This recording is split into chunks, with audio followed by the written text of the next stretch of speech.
वो एक उपाय सोचा। अपने पुत्रों को कहा, पुत्रों, तुम सब इस सिंहासन पर बैठने को योग्य हो, लेकिन एक और परीक्षा है। अगर तुम इसे समाधान कर सकते हो तो योग्य पुत्र को मैं राज्य अर्पण कर दूंगा। तीनों पुत्र राजी हो गए। राजा ने कहा, यहां से बेहद दूर में एक रानी रहती है, वो कभी हंसती नहीं।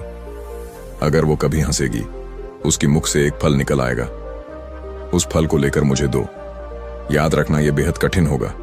तीनों पुत्रों ने बोले, पिताजी, हम आपके लिए कुछ भी कर सकते हैं। हम स्वयं को प्रमाणित करके रहेंगे कि हम इस सिंहासन के लिए योग्य हैं। पिता की अनुमति लेकर तीनों संतान चले गए।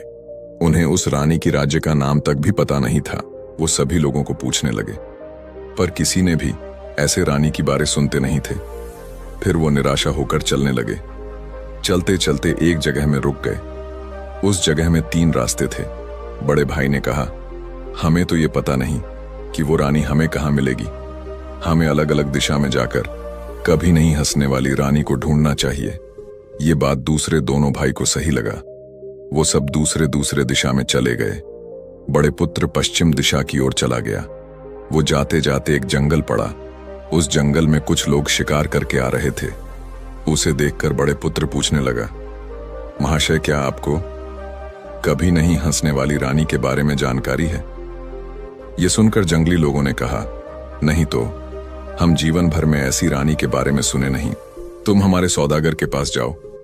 उसका घर उस गांव में है, लेकिन वो थोड़ा गुस्सा करता है। अगर तुम उसे कभी नहीं हंसने वाली रानी के बारे में पूछोगे, शायद कुछ पता मिल जाए। ये सुनकर बड़ा पुत्र खुशी होकर गांव की ओर प्रस्थान किया। उस गांव में सौदागर रहता था। वो बेहद लालची और कपटी था। वो लोगों से धन संपत्ति हड़प कर ले जाता था। वो किसी लाभ के बिना कुछ नहीं करता। बड़ा पुत्र उस सौदागर के पास गया और कभी नहीं हंसने वाली रानी के बारे में पूछा। वो सौदागर राजकुमार को ध्यान से देखा। वो सोना अलंकार पहना था।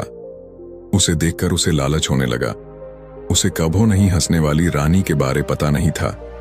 सिर्फ उसे नहीं, गांव में किसी को भी ऐसी कोई रानी के बारे में पता नहीं था। फिर भी वो लालच में आकर कहा, हाँ, मुझे पता है कि वो रानी कहाँ रहती है, लेकिन वो जगह बेहद दूर है। तुम अकेले नहीं जा पाओगे। आज रात तुम हमारे गृह में विश्राम करो, फिर मैं तुम्हें उस रानी की पत्ता बता दूंगा। तुम सुबह चले जाना। बड़े पुत्र को यह बात सही लगा।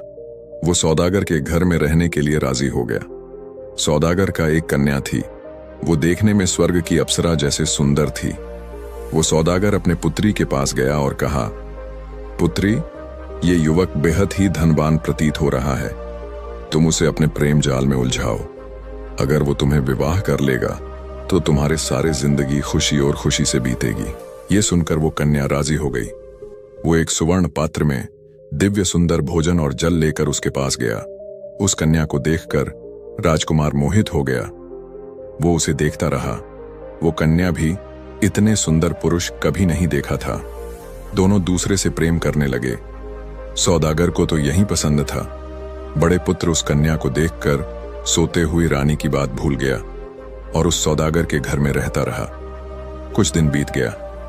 एक दिन सौदागर अपने जामाता के पास गया और बोला, पुत्र, तुम यहां एक कभी नहीं हंसने वाली रानी की खोज में आए थे। क्या मैं जान सकता हूं वो कभी नहीं हंसने वाली रानी से तुम्हारा क्या काम है? ये सुनकर राजकुमार को अपने पिता के बारे में याद आ गया। अपने राज्य सिंहासन का याद आ गया। वो सब कुछ अपने ससुर को बताया। अब बेचारा सौदागर क्या करेगा? थोड़ा सा लालच में आकर वो राज सिंहासन को ठुकरा दे रहा था। नहीं नहीं, वो ऐसे नहीं कर सकता। अब वक्त गुजर गया था। अब उस कभी नहीं हंसने वाली रानी को कैसे ढूंढेगा? सौदागर ने कहा, मैं तो क्या, हमारे पूर्व पुरुष भी ऐसे रानी के बारे में नहीं जानते। तुम एक काम करो, मेरे पुत्री बहुत बुद्धिमती है, वो अवश्य कुछ उपाय ढूंढेगी। ये सुनकर राजकुमार अपने पत्नी के पास गया और सब कुछ बताया। ये सुनकर उसका पत्नी ने कहा, आप चिंता मत करो। तुम्हारे पिता और कोई भी लोग उस कभी नहीं हंसने वाली रानी के बारे में नहीं जानते। हमें इस समय के फायदे उठाने चाहिए। तुम एक काम करो, मुझे उस कभी नहीं हंसने वाली रानी बनाकर तुम्हारे पिता के सामने ले चलो। सब लोग मुझे कभी नहीं हंसने वाली रानी समझेंगे। मैं कुछ नहीं बोलूंगी। जहाँ आप मुझे हंसाने को कोशिश करोगे, मैं छिपके से एक फल निकाल दूंगी। ये देखकर राजा को विश्वास हो जाएगा कि मैं असली रानी हूं। फिर तुम राजा बन जाओगे और मैं महारानी। ये बात राजकुमार को सही लगा। वो सौदागर से विदाई लेकर अपने पत्नी को लेकर अपने राजमहल की ओर चला गया। बीच वाला राजकुमार उत्तर दिशा की ओर जा रहा था। वो एक नगर देकर गया। वहां बेहद सारे मछुआरा को देखा। उसे पूछने लगा, कृपया आप मुझे कभी नहीं हंसने वाली रानी के बारे में बता दो। अगर आप मुझे ये बता दोगे तो मैं आपको पिताजी से बोलकर बेहद सारे धन दूंगा।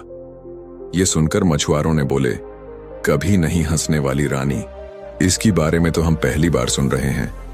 वो शायद कोई जादूगरनी होगी, नहीं तो कौन इंसान बिना हंसने रह पाएगी। ये सुनकर मंझला पुत्र दुखी हो गया और आगे चलने लगा। चलते चलते एक जंगल पड़ा। वो जंगल बेहद ही खतरनाक लग रहा था। राजकुमार को बेहद प्यास लग रहा था। वो पास की झरना से पानी पिया और थोड़ी देर विश्राम करने के लिए पेड़ के नीचे बैठ गया। इसी समय एक डाकू के दल वहां पहुंचे। राजकुमार को देखकर वो खुश होने लगे, क्योंकि राजकुमार बहुत सोने की अलंकार धारण किया था। राजकुमार की सोते हुए अवस्था में सभी डाकू उसके अलंकार और सभी सिक्के ले गए। जब राजकुमार का नींद टूट गया तो आपको एक भिखारी की तरह पाया। उसके पास कुछ नहीं था। वो अब क्या करेगा? वो रोने लगा। फिर राज सिंहासन का याद आया। वो उठा और पास नगर की तरफ चला गया। उस नगर में एक तांत्रिक रहता था। वो अपने मंत्र बल से कुछ भी कर लेता था। राजकुमार जाकर उसके पास मिला। वो तांत्रिक को सब कुछ बताया।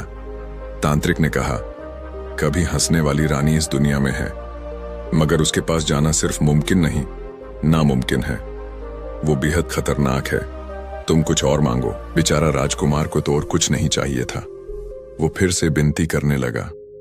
उस तांत्रिक के पास एक शिष्या थी। उसे भी थोड़ा बेहद तंत्र विद्या आती थी। वो जब से राजकुमार को देखी है, अपने मन में उसके लिए प्रेम का बीज सृष्टि हो गई है। वो राजकुमार को एक गुप्त स्थान पर ले गया और बोली, राजकुमार, मैं आपको राज्य सिंहासन पाने में मदद करूंगी, लेकिन आप मुझसे वादा कीजिए कि आप मुझसे विवाह करेंगे। ये कन्या भी बेहद सुंदर थी। इतनी सुंदर लड़की को कौन अपने पत्नी नहीं बनाने चाहेगा। राजकुमार राजी हो गया। लड़की ने बोली, राजकुमार, तुम्हारे पिता कभी नहीं हंसने वाली रानी को नहीं देखा है। सिर्फ उसके बारे में ये सुनते आए हैं कि अगर वो कभी हंसेगी, उसकी मुख से एक फल निकलेगी। आप मुझे इस रानी बनाकर ले जाओगे और मैं मंत्र बल से हंसकर मुख से एक फल निकाल दूंगी। इससे आपके पिता खुश हो जाएंगे और तुम्हें राजा बनाएंगे। तुम राजा बन जाओगे और मैं रानी। ये बात राजकुमार को सही लगा। ऐसे भी तांत्रिक ने बताया था कि कोई साधारण इंसान उसके पास नहीं जा पाएगा। बड़े भाई और छोटे भाई उस खतरों को पार करके कभी नहीं हंसने वाली रानी के पास नहीं जा पाएंगे। ये बात से वो सहमति दिया और उस लड़की के साथ वहां से पलायन किया। तांत्रिक को धोखा देकर वो लड़की ये तंत्र विद्या अध्ययन कर रही थी। जब वो देखा, वो उसे धोखा देकर चले गए। वो उसे अभिशाप दिया, अगर ये सूर्य और सत्य है, तुम्हारे मुख से निकलने वाला जादुई फल विषाक्त हो जाए, उसे खाते ही मनुष्य मृत्यु प्राप्ति करे। बीच वाला राजकुमार और वो लड़की को ये पता नहीं था। वो राजकुमार के महल में चले आए। अपने दोनों पुत्र को देखकर राजा रानी बेहद प्रसन्न हुए। दोनों अपने साथ साथ एक एक कन्या लेकर आए हैं। दोनों को देखकर राजा आश्चर्य हो गए। इन दोनों से असली कभी नहीं हंसने वाली रानी कौन है? फिर छोटा राजकुमार अब तक नहीं लौटा है। अगर तुम एक रानी को लेकर आएगा तो क्या होगा? राजा ने बोला, तुम दोनों कुछ दिनों के लिए अपेक्षा करो। जब तक छोटा राजकुमार नहीं आ जाता, मैं कुछ निर्णय नहीं ले सकता। सब छोटा राजकुमार को अपेक्षा करके रहे। छोटा राजकुमार कभी नहीं हंसने वाली रानी को ढूंढने को जा रहा था, जो सभी को रानी के बारे में पूछता था, लेकिन कोई नहीं बता पाए कि वो रानी कहाँ मिलेगी। वो चलते चलते एक नगर में प्रवेश हुआ, जहां सब लोग पानी के प्यासी थे। वहां पीने के लिए जल नहीं था। राजकुमार सभी लोग के लिए पानी का संधान किया। वो पास में एक नदी से गांव तक एक छोटा नदी बनाया। पानी देखकर सभी लोग खुश हो गए। गांव वाले ने कहा, तुम कौन हो पुत्र? तुम हमारे लिए इतना सारा किया। अगर हम तुम्हारे कुछ सहायता कर सकते हैं तो बताओ। ये सुनकर राजकुमार ने कहा, मैं एक इंसान हूं और एक इंसान दूसरे इंसान का काम में नहीं आएगा तो वे इंसान नहीं राक्षस होगा। मैं कभी नहीं हंसने वाली रानी की खोज में हूं। क्या आप मुझे उसके बारे में कुछ बता सकते हो? ये सुनकर सभी एक दूसरे को देखते रहे। फिर एक आदमी ने कहा, हम कोई भी इसी रानी के बारे में नहीं जानते, लेकिन उसे पाने के लिए कुछ मदद कर सकते हैं। फिर एक पहाड़ की तरफ इशारा करते हुए कहा, उस पहाड़ में एक यक्षिणी रहती है। वो तुम्हें कभी नहीं हंसने वाली रानी के बारे में बता सकती है, लेकिन वो बेहद क्रोधित रहती है।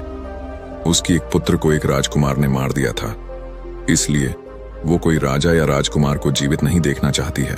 तुम उसके पास सावधानी से जाओ। उस आदमी से ये बात सुनकर राजकुमार वो पहाड़ की तरफ जाने लगा। वो पहाड़ बहुत खतरनाक था। वो सभी खतरों को सामना करके उस पहाड़ पर पहुंचा। जब राजकुमार को उस यक्षिणी ने देखा, क्रोध से चीत्कार करने लगा। वो बोला, तुम कौन हो? यहां क्यों आए हो? तुम्हें मैं मार दूंगी।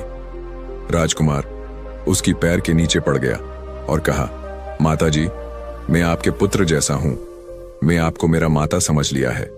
अगर तुम्हें मुझे मारने हैं तो मुझे मार दो। राजकुमार के मुख से माताजी नाम सुनकर वो रह गई। वो भावुक हो गई और अपने पुत्र के बारे में सोचती रही। वो उसे ध्यान से देखा। उसे देखकर अपने पुत्र जैसा लगा। उसके पास गया और कहा, तुम क्या करने आए हो? तुम मुझे माता बुलाकर मेरे ममता को जगाई हो। आज से तुम मेरे पुत्र हो।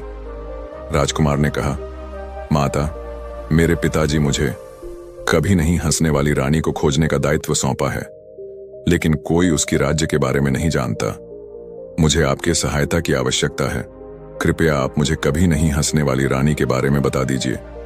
यह सुनकर यक्षिणी ने कहा, तुम ये क्या बोल रहे हो? वो बेहद खतरनाक है।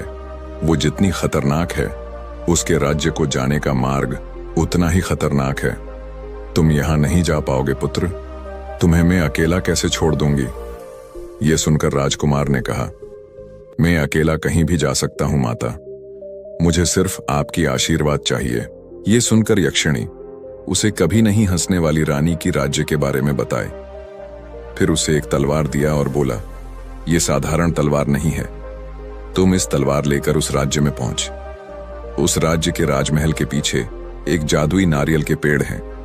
उसी को इस तलवार से काटकर उसी पानी को पीने से वो कभी नहीं हंसने वाली रानी तुम्हारा हर बात मानेगा। राजकुमार यक्षिणी से आशीर्वाद लेकर तलवार को साथ लेकर कभी नहीं हंसने वाली रानी के राज्य की ओर प्रस्थान किया। कभी नहीं हंसने वाली की राज्य बेहद दूर था। उस राज्य के जाते समय एक बेहद बड़ा समुद्र था। उस समुद्र में एक शैतान रहता था। वो आने वाला इंसान को खा जाता था। राजकुमार यक्षिणी की दिया हुआ तलवार से उसे मार दिया। जैसे ही शैतान मर गया, समुद्र की पानी सूख गया। राजकुमार चलने लगा। जाते जाते एक सुंदर राजमहल देखा। उसे देखकर समझ आ गया कि ये वही कभी नहीं हंसने वाली रानी का राजमहल है, लेकिन वो राज्य में सन्नाटा छाया हुआ था। एक जादूगर ने राज्य को जादुई बना देता था। वो उस राज्य का जमाई होने वाला था। वो काला जादू जानता था। एक दिन उसका विवाह इस राज्य के राजकुमारी के साथ करने को तय किया गया, लेकिन राजकुमारी किसी और से प्यार करती थी। वो उस राजा से विवाह करने को इनकार कर दिया। वो हंस हंस कर अपने प्रेमी का गुणगान कर रही थी। ये राजा को पसंद नहीं आया। वो अपने जादू से राजकुमारी को पाषाण बना दिया, इसलिए वो कभी हंसती नहीं थी। राजकुमारी के पिता माता एक आर्षी के पास गए और राजकुमारी को सही करने का उपाय पूछने लगे। आर्षी ने यह सुनकर कहा, जो राजकुमार राजमहल के पास नारियल पानी पीकर राजकुमारी को नारियल पानी पिलाएगा, राजकुमारी ठीक हो जाएगा। इतने दिन बिना हंसकर रहने के कारण उसकी मुख से एक जादुई फल निकलेगा। वो फल खाने से वो शक्तिशाली हो जाएगा। तब से राजकुमारी बिना हंसे रहती आई है। राजा रानी मर गए और उस नारियल का पेड़ अब तक वहां है। राजा के जादू के कारण इस राज्य के बारे में कोई जानते थे। राजकुमार तलवार लेकर नारियल पानी लाने को गया, लेकिन वो पेड़ जादुई होने के कारण उसे मारने के लिए आया। यक्षिणी की दी भी तलवार से वो नारियल पानी पिया और राजकुमारी को दिया। नारियल पानी पीकर राजकुमारी सुस्त हो गई, लेकिन हंसी नहीं। राजकुमारी को राजकुमार सब कुछ बताया। राजकुमारी राजकुमार को देखकर मोहित हो गया। वो उसे प्रेम करने लगी। राजकुमार भी राजकुमारी जैसे सुंदर कन्या कहीं नहीं देखा था। दोनों आपस में प्रेम करने लगे।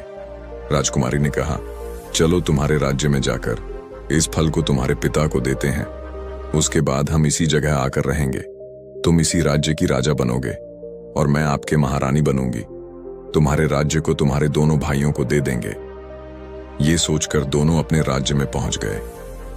राजा रानी आपने छोटा राजकुमार को देखकर बेहद प्रसन्न हुए। छोटे राजकुमार के लौटने पर राजा बेलाल सेन ने उसे गले लगा लिया।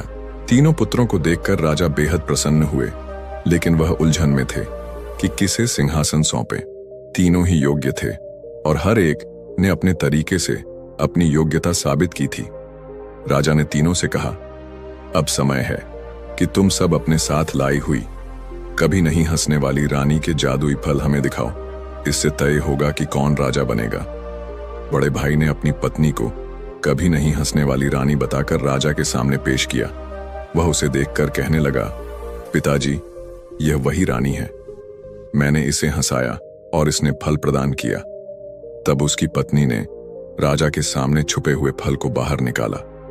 राजा को थोड़ा संदेह हुआ, लेकिन फल देखकर उन्होंने बड़े भाई की बात पर यकीन किया। इसके बाद मझले भाई ने अपनी पत्नी को कभी नहीं हंसने वाली रानी बताया। उसने भी अपने मंत्र बल का प्रयोग करके हंसने का दिखावा किया और एक जादुई फल राजा को दिखाया। राजा को यह भी सही लगा, लेकिन उनके चेहरे पर असमंजस साफ झलक रहा था। अब बारी छोटे भाई की थी। उसने असली कहानी बताई। पिताजी, मैं असली कभी नहीं हंसने वाली रानियों को आपके सामने लाया हूं। यह वही राजकुमारी है जिसे जादू के कारण हंसने की क्षमता खोनी पड़ी थी। मैं उसे मुक्त करके लाया हूं। छोटे भाई के साथ आई राजकुमारी ने राजा के सामने झुकते हुए कहा, महाराज, यह सच है। यह राजकुमार मुझे मेरे अभिशाप से मुक्त करके लाए हैं। मेरे हंसने पर ही यह जादुई फल निकला। यह रहा फल। उसने वह फल राजा को सौंप दिया। राजा ने सोचा, सभी फल को खा लेता हूं। इस फल में से कोई फल जादुई फल निश्चित होगा। यह सोचकर वो फल खा रहा था, तब एक जादूगर वहां प्रकट हुआ और बोला, उस फल में से एक जादुई फल है जिसको खाने से मनुष्य सभी रोग से मुक्त हो जाएगा, लेकिन वहां एक विषाक्त फल भी है जिसे खाने में मनुष्य एक पलकों में मर जाएगा। ये सुनकर राजा घबरा गया।